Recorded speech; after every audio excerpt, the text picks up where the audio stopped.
அதுதான் நம்ம NKP studies and media college. என்னங்க, பேரை கேட்கும் போது சுமதில்லாம் இருக்குல்ல. காலேஜ் பேருக்கு இப்படின்னா அவங்க செய்கிற அர்ப்பணிப்புல சொல்ல வார்த்தையே இல்லைன்னு தாங்க சொல்ல முடியும். வயதோ மதமோ ஆணோ பெண்ணோ அனாதையோ அந்தஸ்து உள்ளவனோ எந்த ஒரு பரஸ்பரமும் இன்றி கல்வியை வழங்குறாங்க. அதுவும் இலவசம்னு சொன்னால் நம்புவீங்களா? ஸ்பெஷலாக ஒன்று சொல்லியே ஆகணுங்க.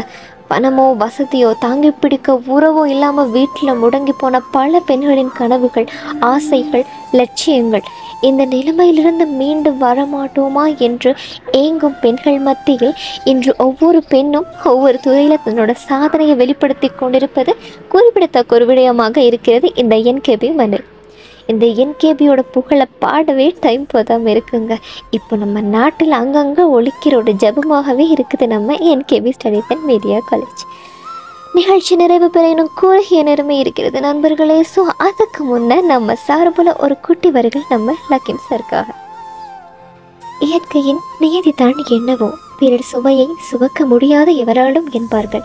என்றாலும் இயற்கையின் நீதிகளுக்கு முரணாக வறுமையின் குடிசையிலும் வானில் மின்னும் ஓர் நட்சத்திரமாய் ஒரு ஆண்மகன் பிறந்தான் பிறர் சுமைகளை சுமப்பதற்காக. குடிசை வீட்டில் மழை துளி விடும் சத்தத்தின் அந்த இனிமையைப் போலவே ஏடுகள் புரட்டும் சத்தம் மாளிகை முதல் மடம் வரை கேட்க வேண்டும் என்ற ஆசை கொண்டான் அவன்.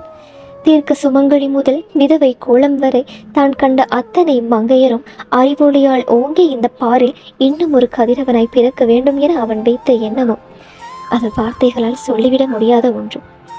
பணக்கட்டுகளின் மத்தியில் படிக்கட்டுகளாக மாறும் புத்தக கட்டுகளை எத்தனையோ பேர் பார்த்ததுண்டு. ஆனால் பணமே இல்லாமல் பணக்காரனாக மாறும் எண்ணத்தை வரவழைத்தான் ஒவ்வொரு உயிர் மத்தியிலும். என்கேபி எனும் ஒரு கலை கூடம், அது ஒரு ஆண் தாயின் கருவறை.